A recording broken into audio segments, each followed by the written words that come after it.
shots of children with and without disabilities playing and learning together. Resource package on collecting and analysing data on persons with disabilities. The Washington Group short and extended sets for collecting data on adults with disabilities. Mitch Lowe, Washington Group on Disability Statistics. I'd like to give you an overview of disability measurement and the tools that have been developed by the Washington Group on Disability Statistics. And I think I'll start by just giving you a brief background on the state of disability data. In the past, disability data were of poor quality and varied dramatically cross-nationally. The Washington Group on Disability Statistics has developed and tested a variety of tools for collecting reliable, meaningful, and internationally comparable data that have been used by a growing number of countries. These tools can be used to monitor the UN Convention on the Rights of Persons with Disabilities and disaggregate the Sustainable Development Goals if incorporated into national statistical systems. Resources and training opportunities exist to support the implementation of these questions. I'm going to refer to a diagram of the model that we used for developing these questions. This is the model of disability developed by the WHO in the International Classification of Functioning Disability and Health. And what this model shows is the complexity of the disability phenomenon in its entirety.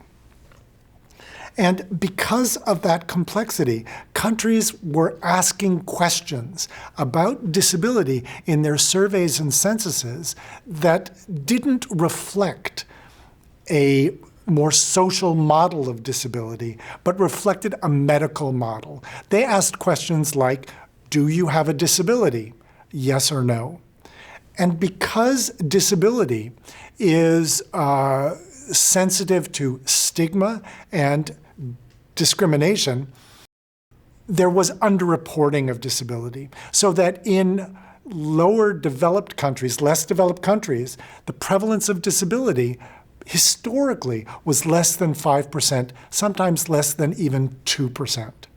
While in high-income countries that approached disability more through a social model, and I'll talk a little bit more about that later, disability prevalence rates were above 10%, sometimes 15 or 20%. So the results we get from surveys are a reflection of the kinds of questions we ask, and that's important to remember. The challenge faced by the Washington Group is that it's not possible to write a short set of survey questions that can adequately and accurately capture all the intricacies of that ICF model of functioning. That's a very complex model, and it needs a lot of questions in order to capture all of it. And yet, survey questions must be short, clear, and precise. So we're confined by the number of questions we can ask in order to capture something that's big and complex. And as a result, many problematic types of questions have been used in the past. And as an example, I refer to the 1990 census in Zambia. And I'll come back to Zambia again a little later. But in 1990, in Zambia, on their census, they asked the question, do you have a disability? In their census. So it was asked of everybody.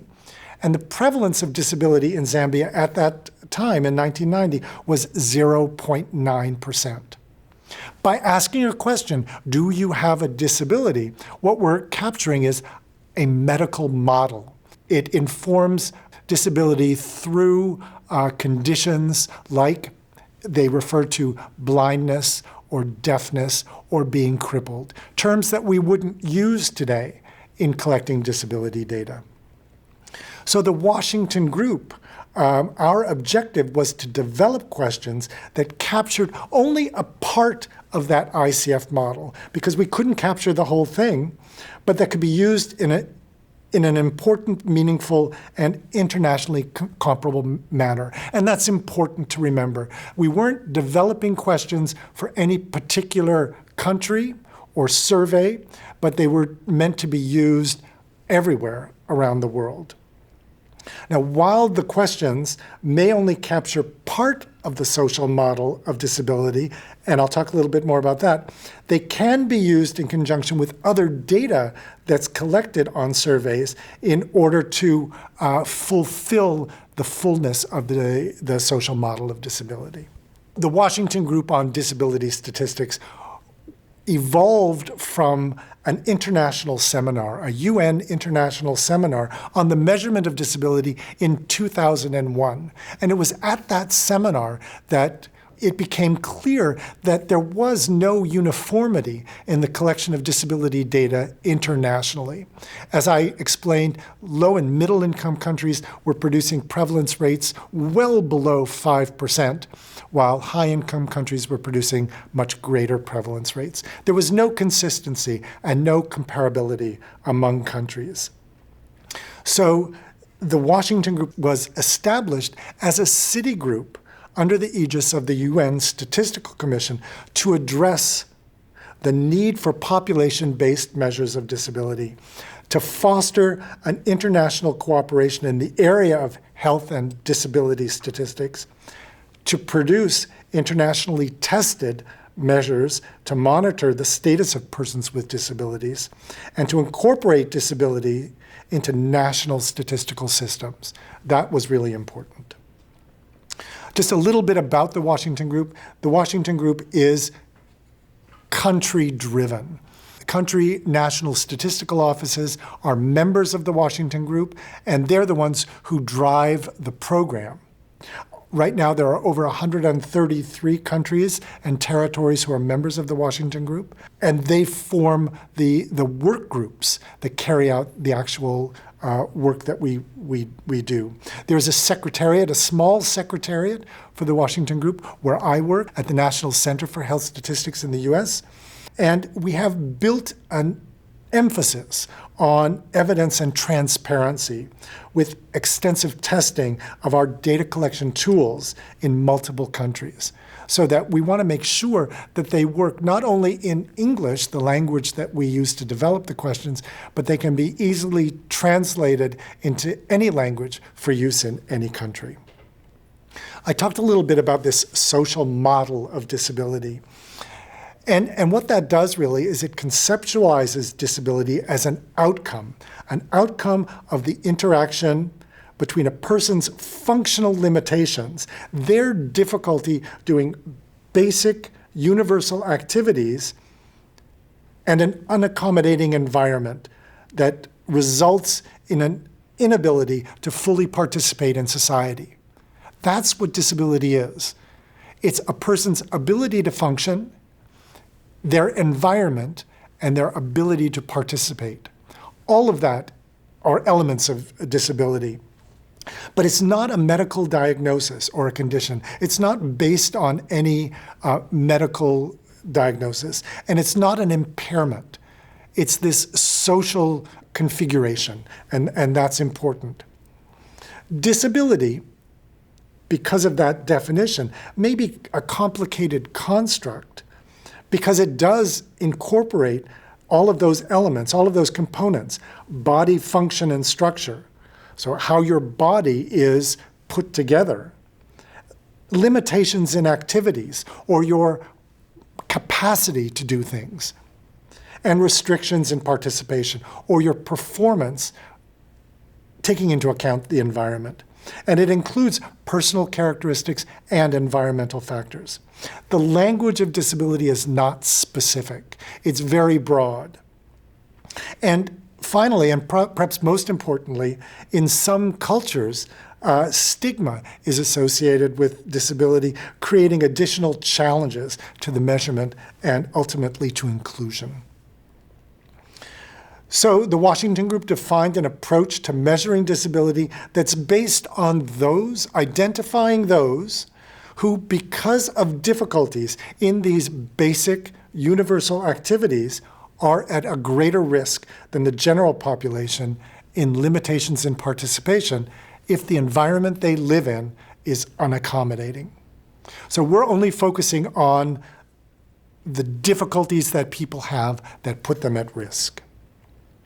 So going back to that challenge, how can we measure the broad experience of disability through a limited number of questions in a consistent manner and in a cross-culturally comparable way?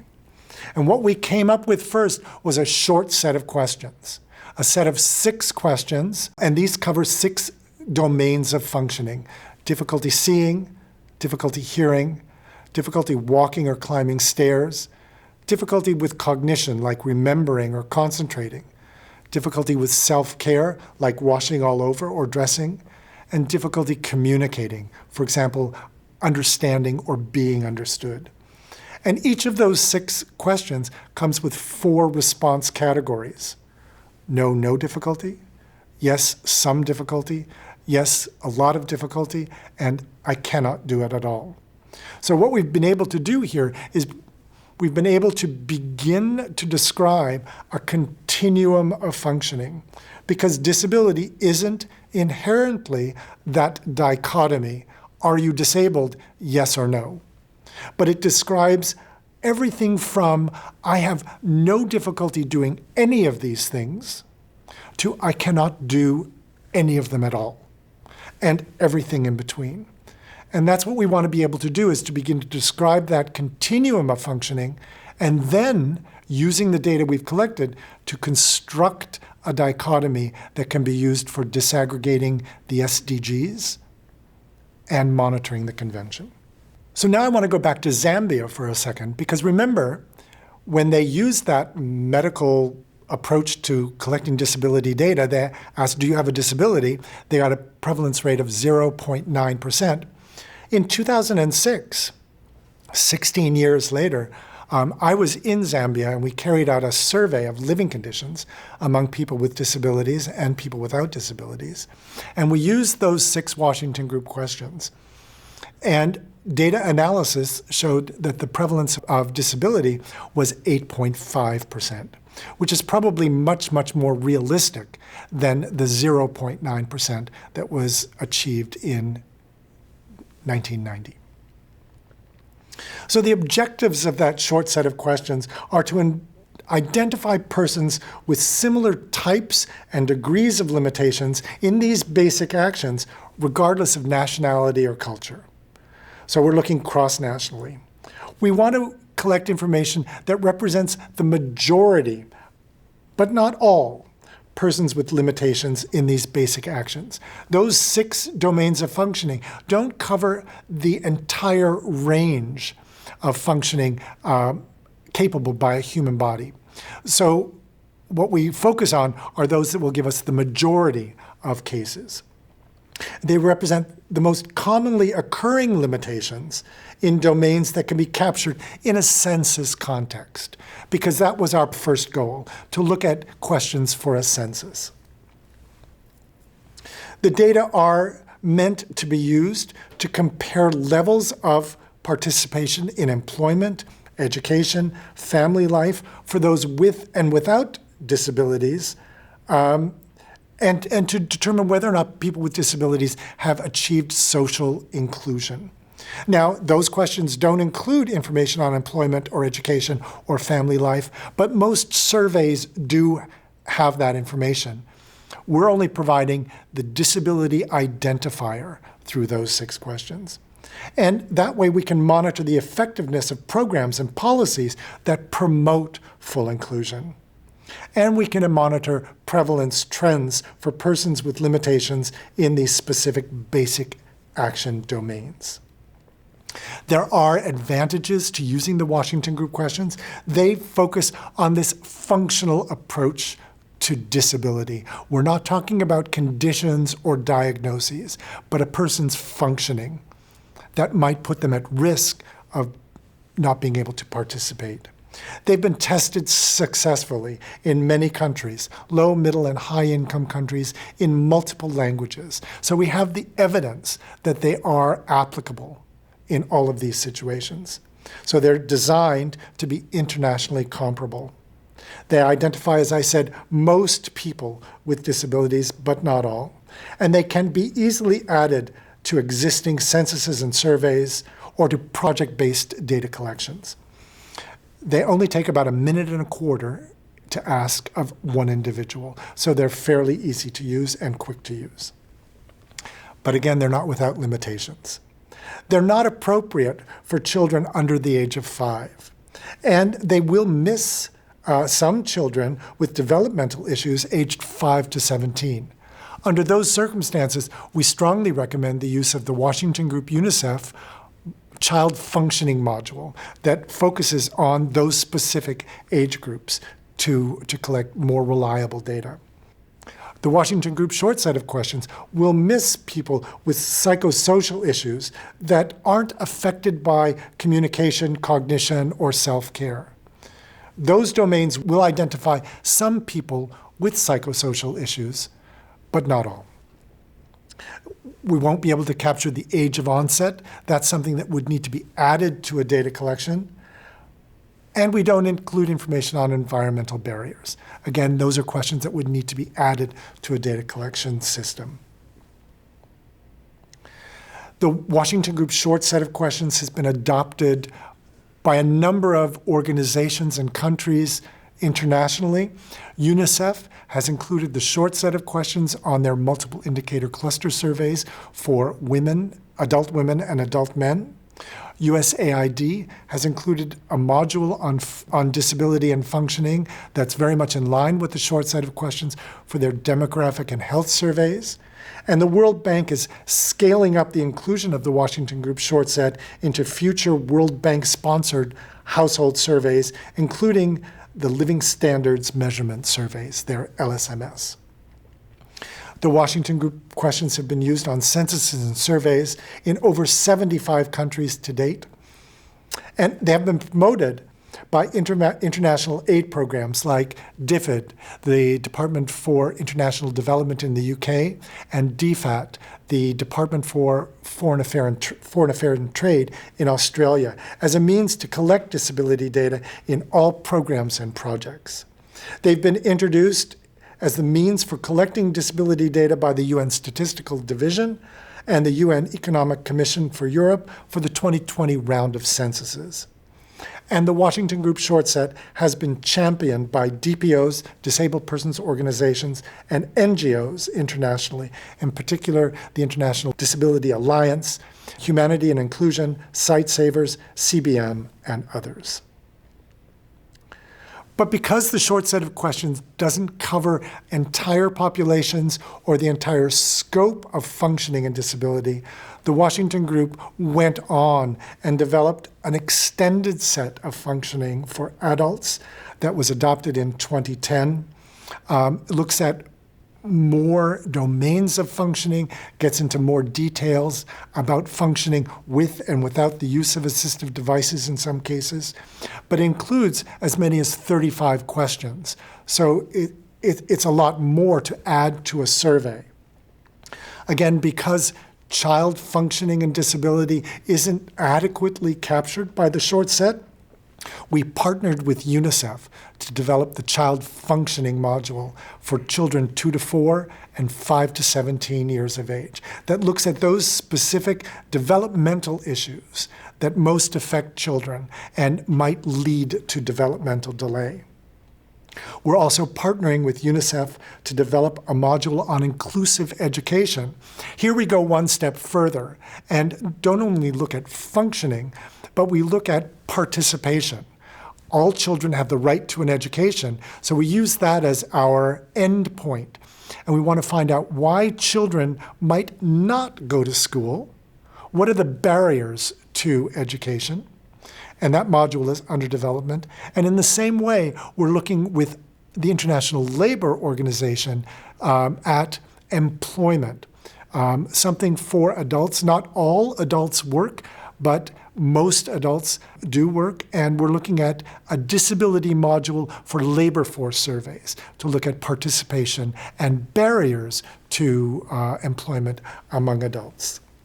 So with these tools, we've begun to fulfill that model of disability and functioning that I showed you initially, that ICF model that looks at capacity in terms of difficulty functioning, and now with the inclusive education module and the labor force survey module, we're looking at participation, two important elements of participation for children and adults, and then looking at the barriers, the environmental barriers to participation. And together, these survey tools will fulfill an overall disability module for data collection on persons with disabilities. So I'd like to conclude by just tying all of these data collection elements together. We have the short set of questions, we have the extended set of questions, the child functioning module, and we're getting into participation and the environment through the inclusive education module and the module for labor force surveys. And what these will do is fulfill that full model of disability that was laid out by the International Classification of Functioning, Disability, and Health. Using these tools together will give you that complexity of disability that any one element wouldn't be able to fulfill. Children with disabilities in schools around the world. UNICEF, for every child. Data.unicef.org/topic/child-disability.